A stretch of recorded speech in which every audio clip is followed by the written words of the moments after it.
Hey AP Lang students, this is Kevin Steinhauser from Fiverable, and I'm glad that you're here today to work through multiple choice.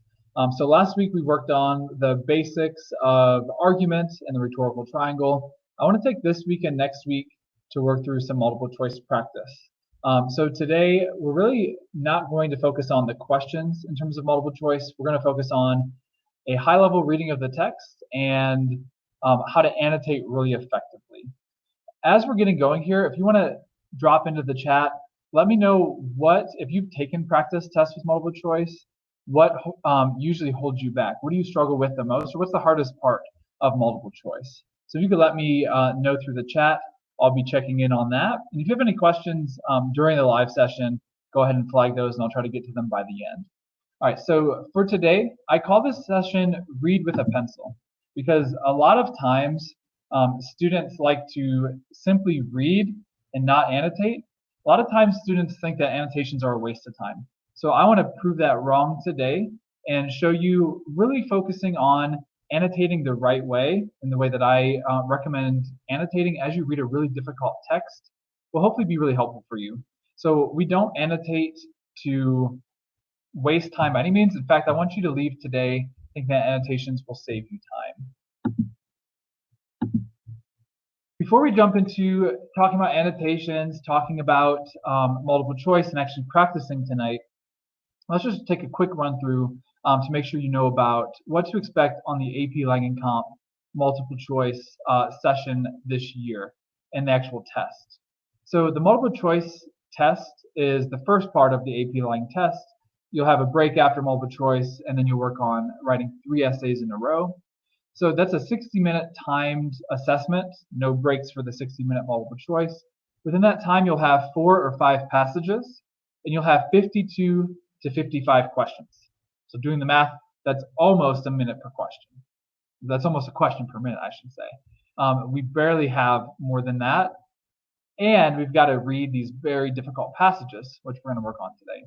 So the multiple choice is often in AP Lang classrooms pushed aside, and we really focus on essays because it's easier to teach styles of writing, and a lot of times multiple choice students feel relatively comfortable with reading, and they need more direct instruction on the different modes of writing for AP Lang & Comp. So I want to make sure we're focusing on multiple choice through Fiverable this year. Multiple choice takes up 45% of your exam score. So let's make sure we really are focusing on becoming better as readers and as multiple choice test takers this year. All right, so let's talk about how to approach every multiple choice passage that you take. There are always going to be nonfiction passages, but they're going to vary from 1600s up to really pretty close to current present day.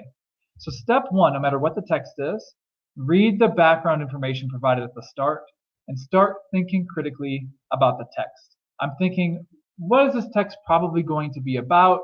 What is the background knowledge that I might have regarding this subject? If I don't have background knowledge, I'm not in trouble, but if I have background knowledge, I can use that to my advantage. All right, step 2, take your time reading the text. Read to comprehend. Don't even worry about the questions. Read to comprehend the text. I'll show you today. We'll read a very difficult text at a high level together. We'll be ready for the questions. If I look at the questions first, that's an okay strategy as long as it's not getting in the way of me reading to read. And step 3, annotate. Read with a pencil, read actively. All right, so why annotate? 2 reasons. First, annotations keep you engaged. We've all been there where we're reading a very long, boring, dry text. We get to the end of the passage and we have no idea what actually happened in the passage. We could not tell the person next to us or someone who asked later what this passage was about. Annotations help to avoid that. Annotations keep you engaged. And I'll show you today, we're not going to get very far within the text before we stop and annotate to make sure we're comprehending. Second, annotations will actually save you time. When I answer the multiple choice questions, I'm going to flip back to my annotations. I am not going to have to reread every word because I'm annotating and I'm focusing on my annotations. I'll show you what that's going to look like today. That's actually going to save us time. So the 5 seconds we take every paragraph or so to write down a key phrase or a key reminder to ourselves, that's actually going to eliminate the need to read the very difficult text for a second or even third time during the multiple choice question, flipping back and forth. All right, here's what I want you to do when you are annotating. Really looking at 3 different components of annotations. I don't want you to overcomplicate it. Sometimes students are like, all right, I get to annotate. Let me get out my 8 colored highlighters. That's not what we want. Let's just keep it simple. On the test, you can only use a pencil. I recommend just practicing like that starting tonight. So first, underline key phrases that will anchor you in the text. I don't recommend underlining the hardest phrase from the passage that you don't fully understand yourself, but underline key phrases that you do understand that you can go back, read in a snapshot, and anchor yourself back in. Second, bracket every chunk of text.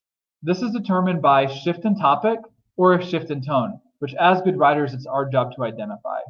And then just in the margins, write a quick, even a word or phrase bullet point summary of each chunk. What do I need to remember? If I'm going really quickly back and forth, we have a really big sense of urgency during multiple choice. 55 questions in 60 minutes is going to go very quick.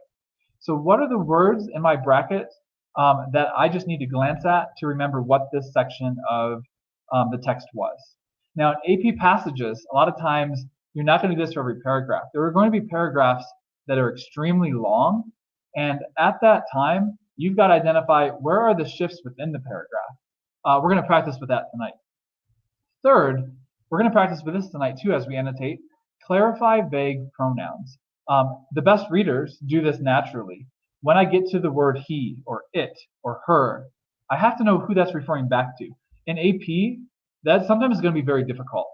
I recommend doing this for 2 reasons, and I'll show you what that looks like tonight. The first reason is you're just pausing and making sure you're fully comprehending the text when you're clarifying the vague pronouns. And second, that's going to help you when you go back. You don't have time to think hard about this text twice, like in terms of comprehension. So we're putting the work in up front. We're fully comprehending the text. I'll have like the word it circled, and I'll draw a line back to the antecedent. Antecedent is what a pronoun refers back to that's previous in the text. So if I've done that, I don't have to think hard about it twice. I'm going to do the hard thinking up front. Okay, let's get into practicing. I have today a 2001 practice multiple choice passage. Go ahead and keep asking questions or taking part in the chat. So today, what I really want you to do is just focus on a high level comprehension of this text really quickly. So you can see my text.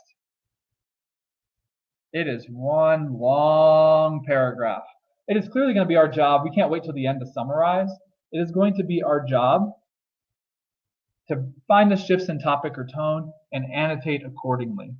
All right, so it's going to be a lot of me reading out loud. And someone asked if I could share it with you. If you email me, unfortunately, I have to do it individually. I can't just like pop it out here as a resource, but I can, if you email me, my email address I'll write down for you all. If you email me, I can respond with this passage. Ideally, we would be looking at it together, but I can't do that for this official AP passage. So my email address is here, and I'll leave it here if you want to write it down and email me for a copy of this prompt for after the session. And if you want to watch the replay, that might be valuable as well. So ksteinhauser at atlasprep.org. ksteinhauser at atlasprep.org. Okay, so what we really are looking at is a high-level reading of this text, and I'll be doing the annotations on my paper today since you don't have this copy in front of you, but I want you really thinking about, you can comprehend just as I'm reading, think about what I would annotate and why, and then really focus on these 3 parts of annotation. So again, 1, we're underlining key phrases. 2, we're bracketing shifts in topic or tone, and we're just bullet point summarizing. And then 3, we are clarifying vague pronouns. We're tracking them in the text. So annotations will, 1, keep you engaged, and 2, save you time. What I mean that is when I'm going through the passage, I'm taking the time in up front, and then when I go through the multiple choice, that's when the annotations save me time. Okay, this is from 2001, so there's actually no background information here. That's a shift. There will be on every prompt this year, or every multiple choice passage this year, background knowledge provided. So we're just going to jump right into the passage here. Let's go ahead and read. Like I said, just focus on a high level of comprehension as we're reading this together. But a far more important correction, applicable to the common vague idea of literature, is to be sought, not so much in a better definition of literature as in a sharper distinction of the two functions which it fulfills. Okay, that is not an easy sentence to start the passage. So before I go any further, I have to ground myself in the text. I have to make sure I'm off to a good start here. Now remember, I've got about a minute per question, and that includes reading the passage for the question. So I've got to go quick. Today we're not going to be worried about speed. Let's worry about a high-level reading. Obviously, just keeping that in the back of your head, though. So the author starts with the word but. So clearly this is an excerpt. I don't know what's above it, but a far more important correction. Probably a correction of some sort. So I would underline that as an anchor phrase. A far more important correction is to be sought. What's in the middle here? Applicable to the common vague idea of literature. Okay, so I know we're talking about literature, but when I underline key phrases, I often jump to and track like the main clause in the sentence. So let's read what I underlined. But a far more important correction is to be sought, not so much in a better definition of literature as in a sharper distinction of the two functions which it fulfills. So the correction is we're going to be talking about two functions. So I'm going to circle that. That's going to be key. I'm not honestly feeling 100% confident in this text probably at this point, but I'm ready to move on. So, but a far more important correction is to be sought, not so much in a better definition of literature as in a sharper distinction of the two functions. Perhaps the definition was what he was talking about earlier. See, we don't know, but I know what he's about to talk about, the function of literature. Anytime throughout the chat, feel free to help each other out, or just ask me a question. If I'm going a little bit too quickly through this very difficult text, slow me down, let me know if there's something that you want me to go back and cover. So I'm still at the point where I'm underlining key phrases. At some point, I'll be bracketing in the margin and just summarizing for myself what I need to remember. But let's go ahead and read. Line 5.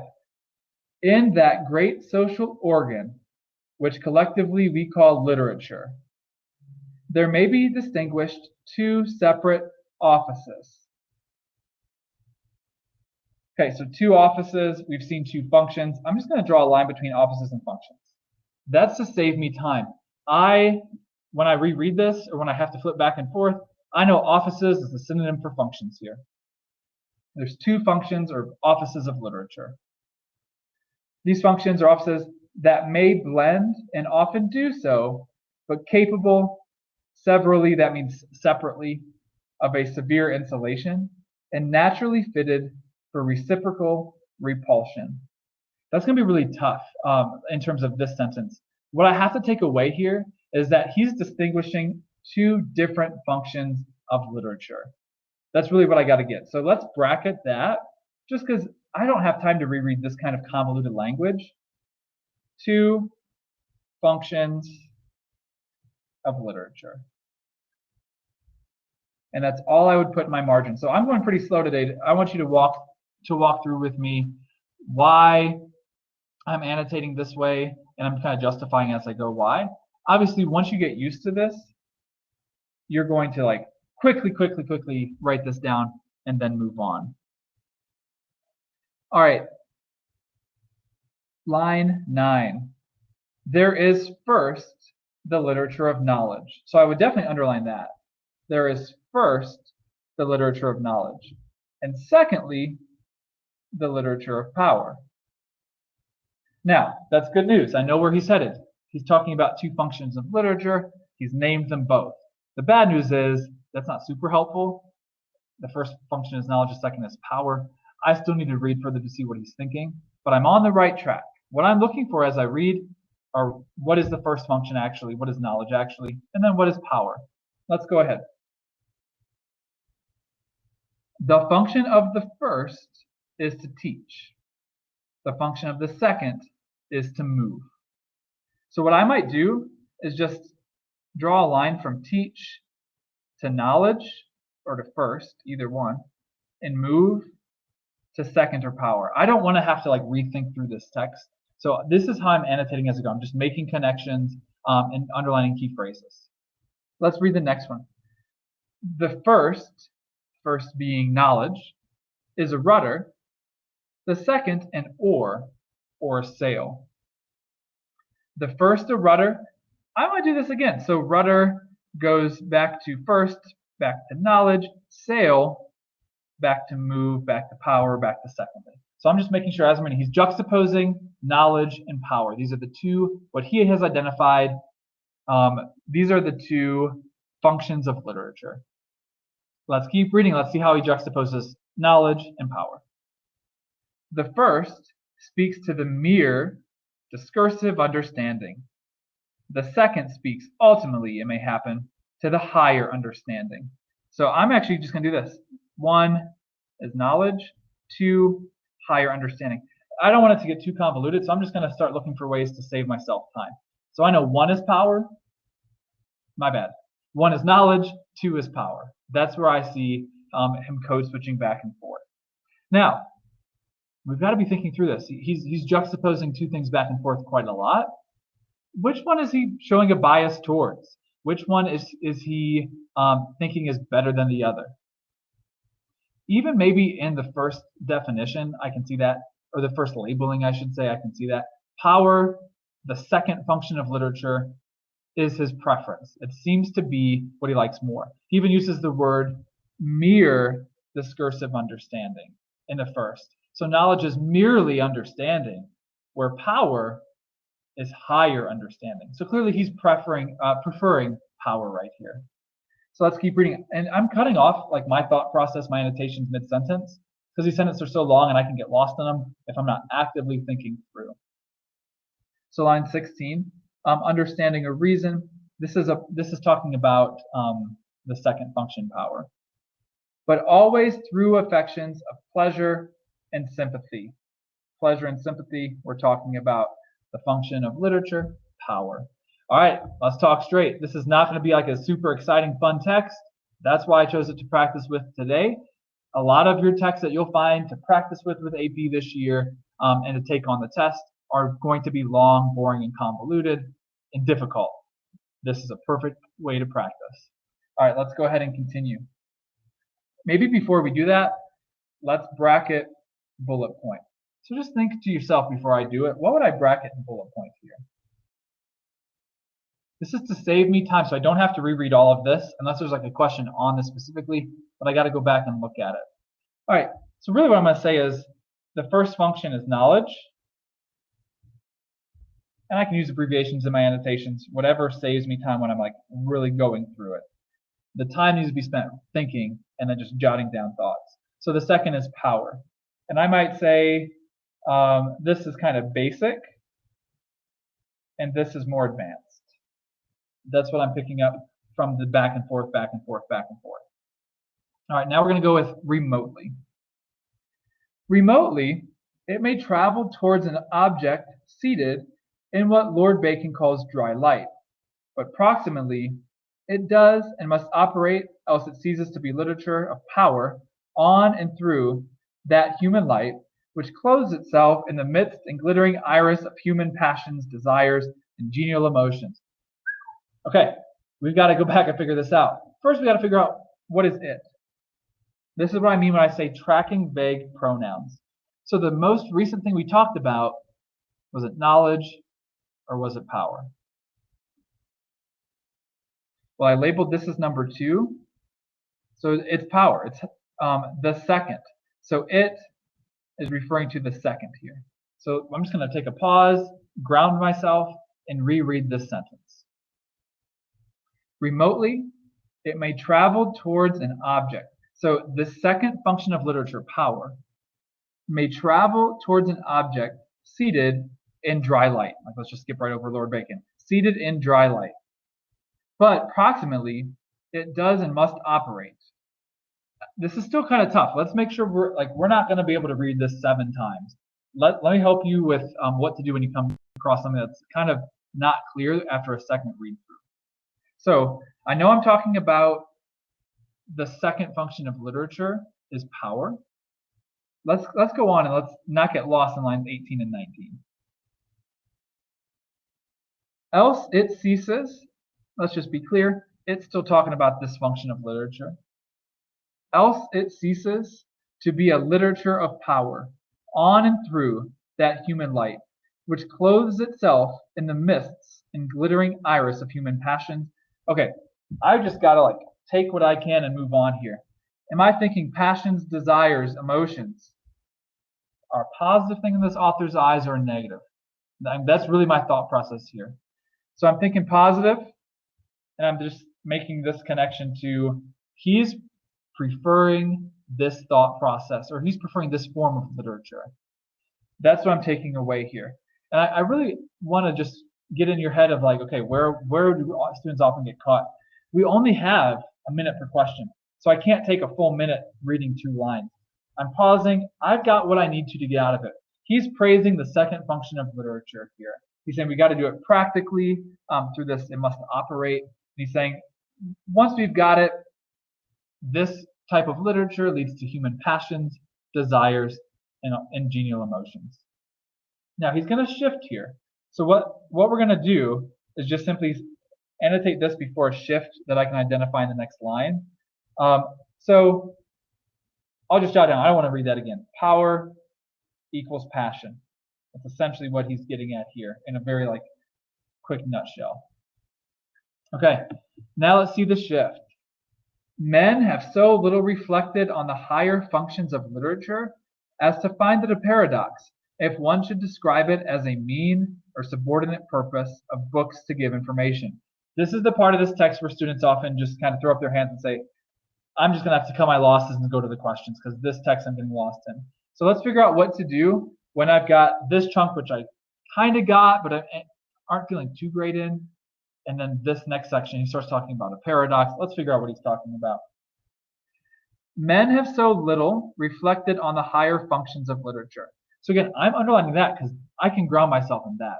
Men have so little thought about the higher functions. Now think back to what this text has said so far. Is the higher function positive or negative? So the higher function he's going to view positively. So that would go back to power. We're still on power here. The higher function of literature men often don't think about. They find it paradoxical, or they find it paradoxical. Let's go here. But this is a paradox only in the sense which makes it honorable to be paradoxical. That's not very helpful. Let's read the next sentence and see what we can gain from this. Whenever we talk in ordinary language of seeking information or gaining knowledge, we understand the words as connected with something as absolute novelty. Novelty means newness. Now he reverts back to the first type of literature, the function of knowledge. Let's see what he does. But it is the grandeur of all truth which can occupy a very high place in human interests, that it is never absolutely novel to the meanest of minds. And before I keep going with this very long sentence, I got to see what he's doing here. He's saying men don't generally think of the higher order, and he talks about paradox. I don't want to get too lost in that. I'll come back to it in a second. He shifts to talking about the first. He says, okay, generally we think of knowledge, but then he puts power ahead of knowledge here again. So let's figure out how we're going to annotate this. He's juxtaposing basic thinking with higher order thinking here. So here he's talking about basic thinking, just consuming knowledge. Basic thinking. And here he's talking about higher order thinking. That's, again, I've got to keep moving in the passage, but that's what I got to be able to take away. I'm not going to get lost in this paradox because I've grounded myself here. Even though I'm not feeling great, I've got to keep moving, and I got what I need to from this text. Again, I chose this very difficult text for a reason. You're going to come across text, even if you're an awesome AP level reader, that In the moment, you got to go quick. You're going to be stressed. You're going to want to like cut your loss and go to the questions. This is what you've got to do instead. Take the time, take 7 or 8 minutes to read the text, annotating as you go. So here he's talking about basic knowledge equals basic function of literature, just gaining knowledge. And then he puts higher order thinking on a pedestal. He still prefers that. All right. I actually landed here where it is talking about power here. So what I can do is just circle it, track all the way back up to second or to power, wherever we're looking, maybe to higher understanding. It's all related. I just want to make sure I'm making connections here. So it exists eternally. Power exists eternally when it comes to literature, by way of germ or latent principle, in the lowest as in the highest, needing to be developed but never to be planted. Needing to be developed but never to be planted. In other words, you need to develop your thinking. You use literature to gain power, to gain critical thinking abilities. That's what he's saying here. To be capable of transplantation is the immediate criterion of a truth that ranges on a lower scale. Let's underline that. To be capable of transplantation is the immediate criterion of truth that ranges on a lower scale. Here he's talking about power still. He's talking about, I'm just going to extend my bracket. He's still talking about higher order thinking. That's really what I got to take away. Let's keep reading and see what he does with it. Besides which, there is a rarer thing than truth, namely power. So again, truth is a synonym for knowledge here. Power is too. He's saying power is better than basic knowledge or deep sympathy with truth. What is the effect, for instance, upon society of children? Okay, he's going to shift again here. This is tough. We've got to figure out what this shift is. Let's keep reading though. What is the effect, for instance, upon society of children? By the pity, by the tenderness, and by the peculiar modes of admiration, which connect themselves with the helplessness, with the innocence, and with the simplicity of children, not only are the primal affections strengthened and continually renewed, but the qualities which are dearest in the sight of heaven. Okay, this is a super long sentence. What I'm getting here, though, is he's saying this is the application of power. If I can show you how I got that, let's just go back through and I'll underline some key phrases. By the pity, by the tenderness, and by the peculiar modes of admiration, which connect themselves with the helplessness, with the innocence, and with the simplicity of children, not only are the primal affections strengthened, so we know it's a positive, he's been talking positively about power the whole time, and continually renewed, but the qualities which are dearest in the sight of heaven, and then we got to keep going. So that's kind of tough. We got to flip the page here. The frailty, for instance, which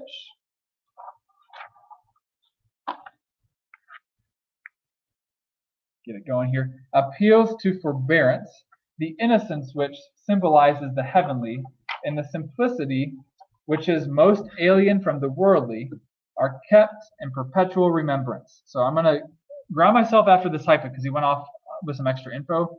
Are kept in perpetual remembrance, and their ideals are continually refreshed. So again, I just got to keep going. He's talking about positive function of power here. It's best when these ideals are upheld. Now he's going to shift again. A purpose of the same nature is answered by the higher literature. For example, the literature of power, or in other words, the literature of power. So that's where he's going to ground us here. So I know I'm good to go. I'm not feeling great about this text probably, but I can really try to work my way through it so I have the questions. All right, now this passage we are really close to being finished with. Notice we are still only one paragraph in. So let's figure out how we're going to finish this passage. Again, what I'm taking about 20 minutes doing and really walking through, the goal is for you to do it, reading at a high level in about 7 or 8 minutes. I recognize this is super tough, and I, again, chose a tough passage to work with on purpose. You can always feel free to go back and watch the replay here. maybe when I email you the text in front of you and really walk through it. But use these strategies every time you practice multiple choice. Annotate by tracking vague pronouns, bracketing in the margins, and underlining key phrases. And I'll show you, we'll look at a few multiple choice questions today. Once we put the time in up front, and again, I like to translate that to 7 or 8 minutes, we can get a lot of these questions right very, very quickly. All right, so let's continue though, and let's finish off the passage. He shifts here to the literature of power, or he continues here with the literature of power, and he shifts to Paradise Lost right here. What do you learn from Paradise Lost? Nothing at all. Okay, and for a moment, this sounds bad, like to not learn anything, but let's see what he does with this. What do you learn from a cookery book, aka a cookbook? Something new, something that you did not know before in every paragraph. But I want you to go back, like thinking through this text critically. He's shown us two functions of literature. One is knowledge, one is power. Make a prediction in your head as you're reading, just like a real quick prediction. Is a cookbook the first type knowledge or the second type power? Okay, so it's knowledge, right? He's saying, yeah, you learn something. Every paragraph you learn something new. You learn how to put a recipe together. You don't learn any like knowledge or content from Paradise Lost. Go back to what do you think the author's thinking here? Paradise Lost is power. So let's see what he does with that. Again, cookbooks he's not saying are bad, right? He's just saying power is the greater form of literature. All right. But would you therefore put the wretched cookery book on a higher level of estimation than the divine poem? Okay, rhetorical question he's asking us there. He's thinking, no, of course, Paradise Lost, the epic poem, is written at a much higher level than a cookbook, and therefore we can gain higher levels of thinking from it. So he's going to think that's a good thing. So before we go any further, we're off of the cookbook. Let's just annotate that. Cookbook, knowledge. Again, he's not saying knowledge is bad. He's just saying power is better. All right. What you owe to Milton. Milton's the author of Paradise Lost. What you owe to Milton is not any knowledge, of which a million separate items are still but a million of advancing steps on the same earthly level. What you owe is power.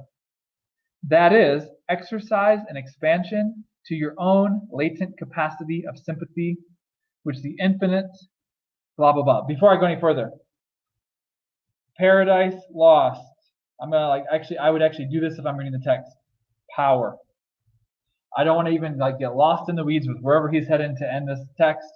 I'm annotating so I don't have to reread that again. Paradise Lost is power. But now let's go ahead and finish. I'm going to start here. What you owe is power. That is, and in fact I should underline that as a key anchor phrase. That is, exercise and expansion to your own latent capacity of sympathy with the infinite, where every pulse and each separate influx is a step upwards, a step ascending as upon Jacob's ladder from earth to mysterious altitudes above the earth.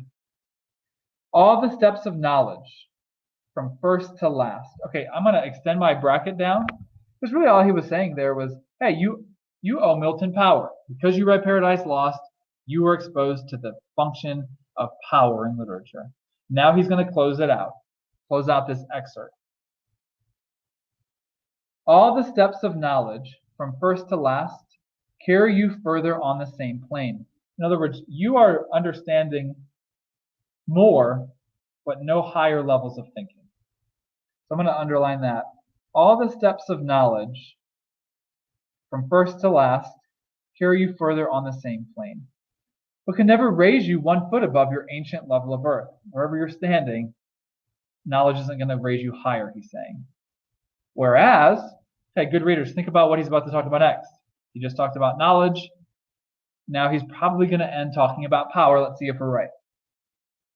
Whereas the very first step in power is a flight, is an ascending movement into another element where earth is forgotten.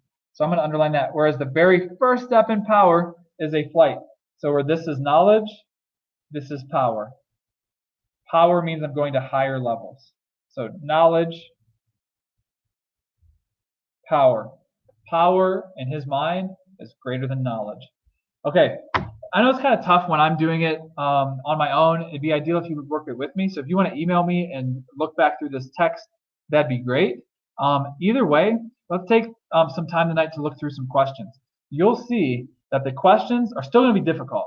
But if you put the time in up front and actually comprehend this text, even if it's not 100% comprehension, if we have a pretty good grasp of this text, we're going to be fine with the multiple choice questions. We're not going to get 100% of multiple choice. That's not the goal. The goal is to get whatever your goal is, a 3, 4, or 5 on the AP test. You can do it. Generally speaking, someone asked in the chat earlier, like, what do you need on multiple choice to get a certain score? And unfortunately, I don't have like a specific answer for you with that, because every year it changes slightly depending on how students do. But the trend has been about 50 to 60%. So let's just say about 55%. You want to get 55% of the questions right to track for a 3.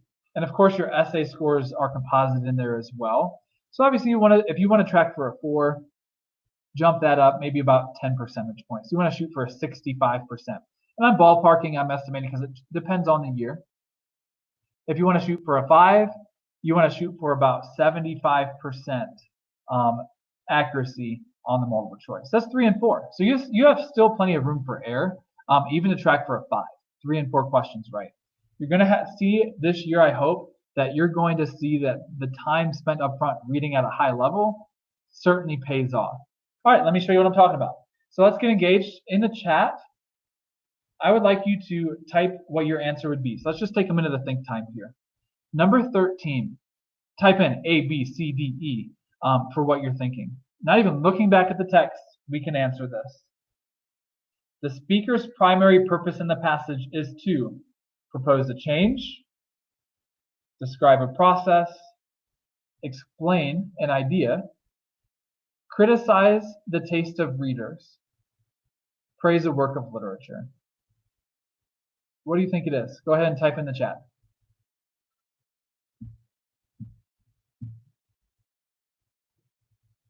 As I'm thinking through this, I'm thinking, okay, have I seen any changes? Has he actually talked about a process? When he's talking about when AP asks about a process, like literally like a step-by-step direction of something, is he explaining an idea? Okay, here is he talking about taste of readers? And E, is he praising a work? Okay, he does praise the work, right? He praises Paradise Lost, but that's not the primary purpose. So don't be trapped in AP when they give you multiple like things that are correct or right answers. Focus on, oops, my bad, the word primary.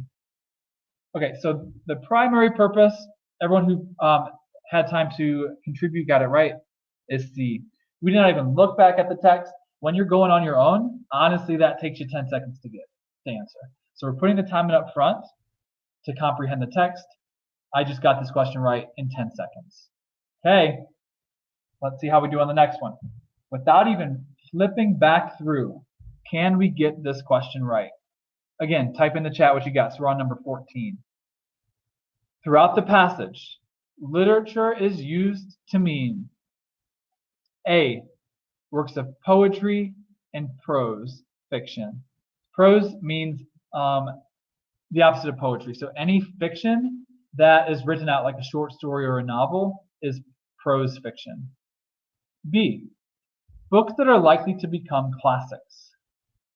Is that what he's referring to when he says literature? C, publications that are intended to provide entertainment. D, all the writing in one particular field.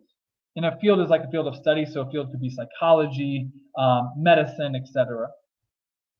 Or E, all written works in general. So go ahead and throw in your answer in the chat.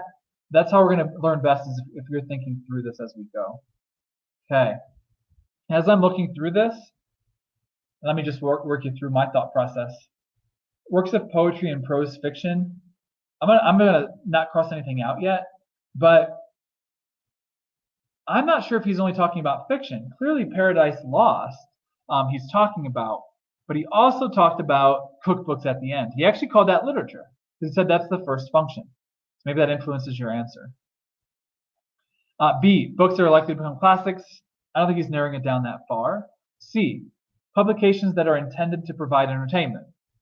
I don't think he's narrowing it down that far. In fact, if he's talking about cookbooks, cookbooks are meant to inform, not to entertain. So I can definitely cross that one out. D, all the writing in one particular field. Where I think that that's true, I think that that's too limiting. When he's talking about literature, the two examples we see that we have to go off of are Paradise Lost and cookbooks. So they're clearly in different fields.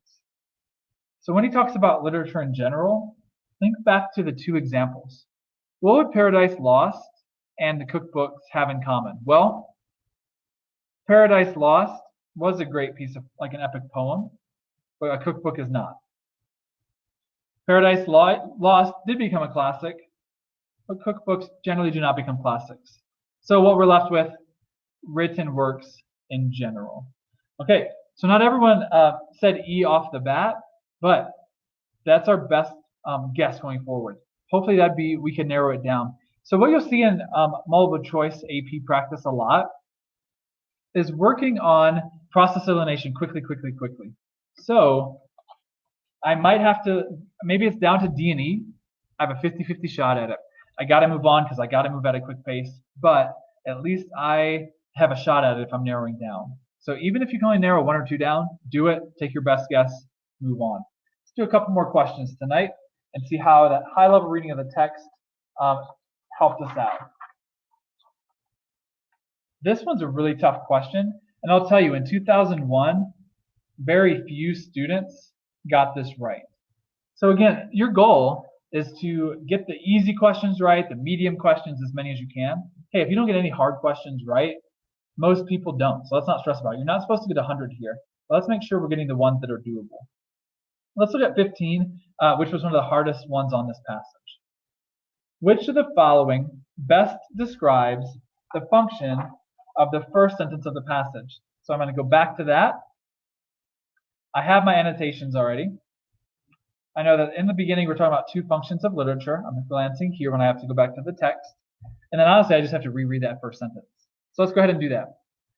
But a far more important correction, applicable to the common vague idea of literature, is to be sought not so much in a better definition of literature as in a sharper distinction of the two functions, which it fulfills. So I talked originally about, this is an excerpt. Starts off with but, so clearly he's been talking about other stuff before. This is not a super engaging text. I don't know what he was talking about, but my prediction here was he's talking about earlier he's talking about a better definition of literature. He says that's not where we should be spending our time. We should be spending it talking about the two distinct functions. So let's just kind of see what we can do with the multiple choice questions with or stems with all that in mind. Still, even though this is a tough question, think through it. Put your possible answer in the chat. What do you think it might be? A, it introduces an argument and asks the reader to take a side. Does he ask the reader to take a side here? That's what we're thinking. B, it provides specific details to support the central idea of the passage. Our specific details what I just showed you in line 1. C, it discusses the flaws of a common misconception. D, it establishes the speaker's credentials and as an excerpt in the subject of passage. It's definitely not talking about his credentials. He's jumping right in. Someone said earlier in the chat that he seems pretty like high and mighty. He's talking down to us. Kind of is, right? He's just jumping in and saying this is the way it is. But he's not talking about his credentials. E, it prepares for the central topic by dismissing another topic as less promising. Okay, a lot of us got E, which was the correct answer, even though that was one of the hardest ones on the passage. We're not going to have time tonight to go through all the passages, but I wanted to show you. I flipped back. I showed you the question, or I'm sorry, the sentence from the beginning, but only because we read it at such a high level from the get-go, were we able to answer that in about 10 seconds. It prepares for the central topic by dismissing another topic, defining literature, as less promising. That's not what we should be worried about, he says. Let's worry about the function, and that's the central topic here. Okay, these are exact AP questions that you'll have to come across this year. They're tough, but we're doing well tonight thinking through this. Let's go ahead to number 16. In context, the word offices, line 7, is best understood to mean. All right, I have good news. Look back to my annotations. I already connected the dots, offices to functions. Oh God, please let this be an answer. Offices, functions. Offices refers to functions. Let's see what we got. A, go ahead and type in the chat what you got. Actions performed on behalf of another. Functions or duties assigned to someone or something. Positions of trust or authority. Buildings in which business affairs are carried out. If I did not read at a high level, I'm circling D, right? Offices are buildings. I have friends who work in offices, or I have friends who clean offices, or I go to the doctor office when I'm sick. But that's clearly not what we're talking about here. E, religious or social ceremonies. Anyone who read this at a high level got this right, especially if you took the time to annotate like we did tonight. That took me 5 seconds. Everyone got it. B. Nice job. 17. Let's do just 2 more tonight, even though there's more. The point of tonight is all about if you spend the time up front to annotate, even though it's dry and boring, you will get these questions right, more likely. So let's look at 17. Which words, when inserted between but and capable in line 7 to 8, best clarify the meaning of the second sentence? Okay, I'm going to be honest. This one, I have to go back and read in context. This is kind of a tough question. This is a syntax question. My annotations are not going to help me here, honestly, except for to ground me in what line 7 and 8 are about. So let's go back to 7 and 8. And I'm going to speed through this one. 7 and 8. I'm talking, my annotations here are 2 functions of literature. That's where I still am. So 7 and 8 is here and here, the separate offices to naturally. What the question's asking is between the but and capable, what would be best inserted here to clarify the meaning of the second sentence? This is tough. Let me help you out. The syntax is sentence structure. That's what we're looking at. So first we got to find capable and but. Let's just start here and let's just insert some phrases. A, B, C, D, E. I'll show you what I mean. That may blend and often do so, but as if capable, severely, blah, blah, blah. Let's read it again. That, and this is what you actually need to do. It's kind of awkward when I'm doing it, but this is how you walk through this type of question. That may blend and often do so, but becoming more capable severely of a severe insulation and naturally fitted for reciprocal repulsion. So again, he's talking here about, this is before he introduced the names knowledge and power. He's just saying there are 2 different functions that we need to talk about that are separate. The next one is by being. But by being capable, the next one's but which were capable, and the last one, but that are capable. I'll do this one for you because you kind of have to see both pages at once. That may blend and often do so, but that are capable severely of a severe insulation. I know that's a really tough one. That was, in fact, the #1 missed question on this passage, but that's how you walk through it. The answer is that are. When you say but that are capable, that just, hopefully when I read it, it didn't seem as clunky as these. It clarified the meaning of what was to follow. And what was to follow was a discussion on knowledge and power, remember. All right, We're going to do one more. I actually want to jump down to 20. I think this is a really good one to end on tonight, and I'll just kind of wrap up with some announcements.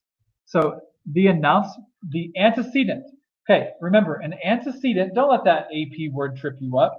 An antecedent is what a pronoun refers back to. When I'm tracking the text, that's helping me with antecedents. The antecedent of it in line 33 is. So I just got to go back and connect the dots. So let's go back to line 33. See how we annotated. Uh-oh, we didn't do it already. We didn't get as lucky as we did in functions. So we're going to have to go back to our annotation. First, we got to figure out what are we looking for. It, line 33. Let's circle it. Okay, but I am using my annotations to help me. This is that really tough part, but my annotations were okay. He's talking about higher order thinking here. So let's go back and look for that antecedent.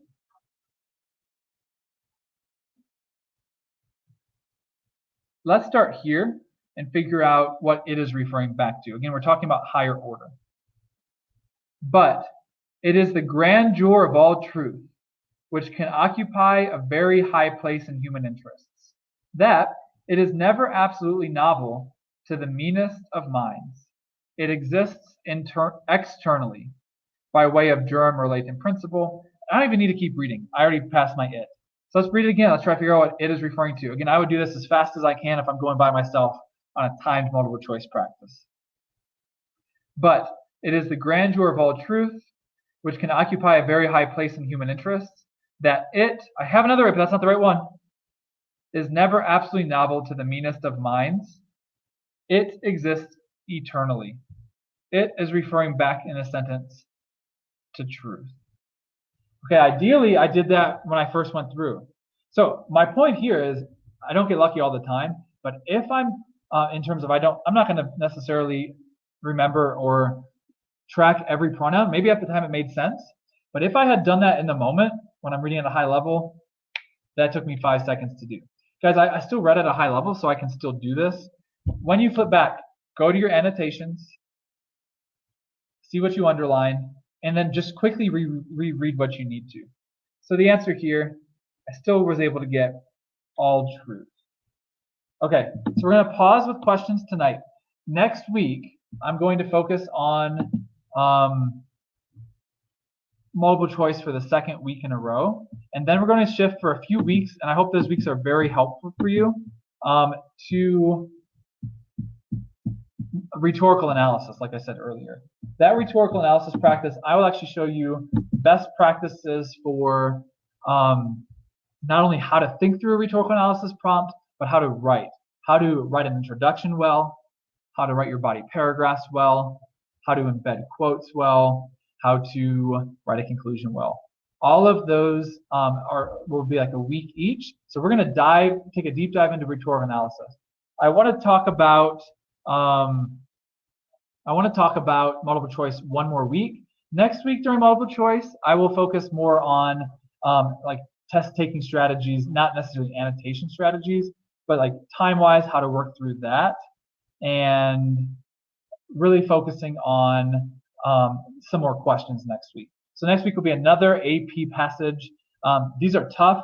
They're honestly not like the fun part of AP, but I want to make sure that we're not ignoring multiple choice. We are going to get better this year. Summary of today: work hard on understanding the text up front, and then you can breeze through these questions. You're not going to get them all right, but you'll get a lot more if you do breeze or take the time up front.